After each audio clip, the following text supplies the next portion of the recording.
Mine. Yeah. Well, thank heaven they could save some stuff. Absolutely. Now, talking of stuff, we're joined now by James Wallman, who's written a book about how we all need less clutter in our lives. The book's called Stuffocation.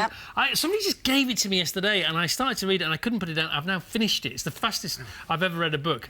Define stuffocation for us, please, James. Too much stuff. It's that feeling, Chris, when you go to your wardrobe, you open up the doors, and it's full of things that you could wear, but there's nothing that you actually want to put on. Or you go to a cupboard and you have to root around through loads of things that you never even use to find the one thing you actually need at the time. But we know that, don't we? We do know that anyway. Yeah. But you take it a lot further. You say stuff can kill you almost. Well, the thing is, materialism and the consumer revolution, best idea of the 20th century. So all the stuff that we were into, buying lots of stuff, gave lots of people great jobs. And it transformed standards of living in the 20th century. So it was a great idea. It solved the problem of scarcity, but it's given us the problem of abundance. So much stuff that's causing us stress, anxiety and depression in record levels. And that point about too much stuff can kill you comes from a study some psychologists did in Los Angeles that found, in particular for women, that for women who had too much stuff in their homes and talked about too much stuff in their home, had this signature pattern of something called cortisol,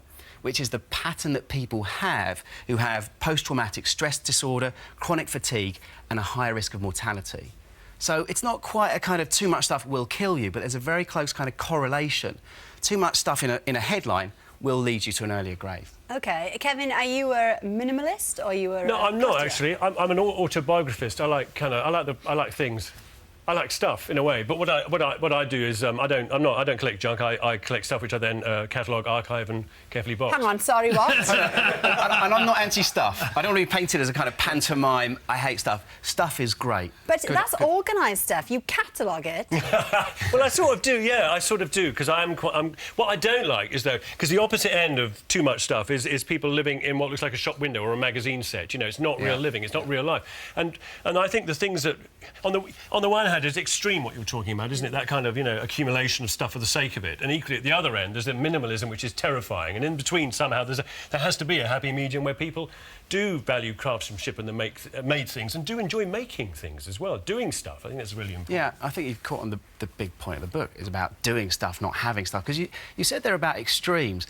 I think one of the interesting things about the book and the idea of stuffocation and is just that we can all relate to it. If you mention stuffocation to people, everyone's got a story. Everyone has got too much stuff. We've all got too much stuff. So what's the answer?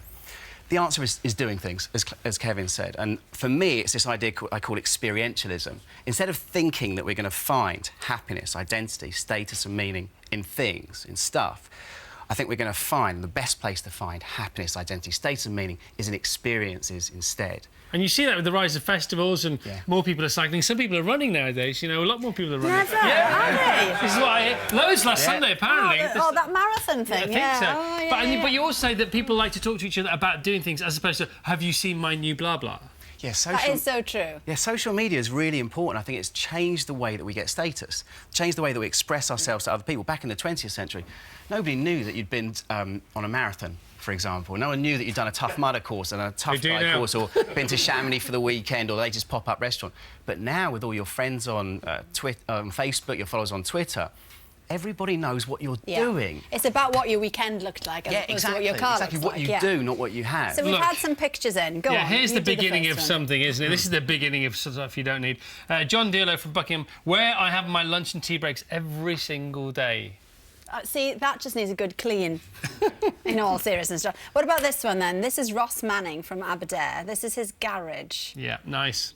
See, that makes me feel stressed. The garage is the modern solution, isn't it? Kind of people just accumulate more and more and then say, oh, I've got a garage, I'll put everything in there. There was a study that some anthropologists conducted that found that I think 75% of people have got so much stuff in their garages they haven't got room to fit their cars in anymore.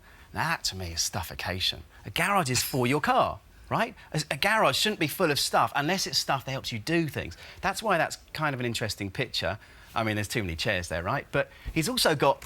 So it looks like a little... Yeah, like a scootery thing. Yeah. It's just a man's cave. There's not a plan in that picture. It's an stuff extreme can give you man cave. experience as well, but the key thing is the experiences. Memories live longer than things. All right, James, thank you. Send in more pictures to the usual address, and we'll have a look at those at the end of the show if we have time. Yeah, thank you very much, James. Stuffocation, as Chris said, is out now. All right.